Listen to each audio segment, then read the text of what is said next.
కొడుకు ఏమేమి ఎక్కిచ్చిందో ఏం కథను. ఇది పోయిన రోజు నుండి స్టార్ట్ చేసిండు, నేను అత్తా నిన్ను తీసుకుపోతా అని మా శ్వేతను.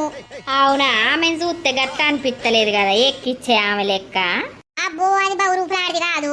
ఇక ఏం ఎక్కిచ్చిందో ఏమో అప్పడుసుంది ఆవుతలేడు. ఇక 3 నెలలు పడ్డాక దొరకపోదు అని మేమన్నావు. ఇక నిన్ననే 3 పడ్డాయి, ఇక ఊరికొచ్చిండు తోలుకొని పోతాండు. అక్కడ ఎవరు వేయాలి పని, నా బిడ్డకు ఆ మొద్దు వేయది. ఆ పిల్లగాన్ని ఇక్కడ ఉన్నప్పుడే ఎత్తుకోకపాయే, ఆడికి పోయినాక ఎత్తుకుంటుందా? అవునే నర్సి, నువ్వు నీ బిడ్డ కొడుకు మీద ఎంత ప్రేమ ఉంచుతానవో ఆమె కొడుకు మీద అంత ప్రేమ ఉంచదా అనే మా ఎత్తుకుంటది అంత నీ భ్రమ గాని. ఏమో మళ్ళక్క, నాకైతే నమ్మకం లేదు. ఫోన్ వస్తాందాగో. హలో అమ్మా, ఏం చెప్తారే? తిన్నావా? తిన్నా. ఏంది, ఏమైంది, ఎందుకు ఫోన్ చేసినవురా? కాదు, చెల్లె పోతుందట కదనే, బావ వచ్చిండట కదా. చెల్లె ఫోన్ చేసి చెప్పింది ఇప్పుడే. పోతాంది అది పోవాలనే మీరు చూస్తారు.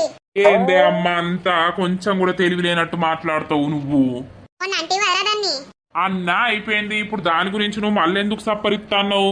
నీ అవ్వ నీకు ఫోన్ చేసుడు తప్పైంది కదా ఇప్పుడు. అట్లేం లేత్తి. అత్తమ్మ పోయిందా? శ్వేత పోయింది. అయ్యో, మరి ఒక్క మాట అన్న చెప్పలేదు. నువ్వు మొన్న నీ అవగారింటి పోగా నా బిడ్డకేమని చెప్పిపోయినావే, ఇప్పుడు నా బిడ్డ నీకెందుకు చెప్తదే? అవునా, సరే సరే ఉండు, నాకు పనున్నది. చూసినావా మల్లక్క, మొగుడు పెళ్ళం ఫోన్ చేసి పోయేటప్పుడు మాకు చెప్పలేదు అని అంటున్నారు. ఈ బొడ్డి మొన్న అవగారింటికి పోగా నా బిడ్డ ఎదురుగా నిల్చున్నది. మరి శ్వేత పోతున్నా అని చెప్పద్దా ఈ బొడ్డి కాట వదినమ్మా కొల్లమ్మా నేను పోతున్నా అని నా బిడ్డ ఫోన్ చేసేది ఉండదట. దానికి అంత బలుపున్నప్పుడు నా బిడ్డకి ఎంత బలుపు ఉండాలి? అయితే వాళ్ళిద్దరు కలిసిమెలిసి ఉంటే నీకు సంబరంగాని అట్లా లొల్లి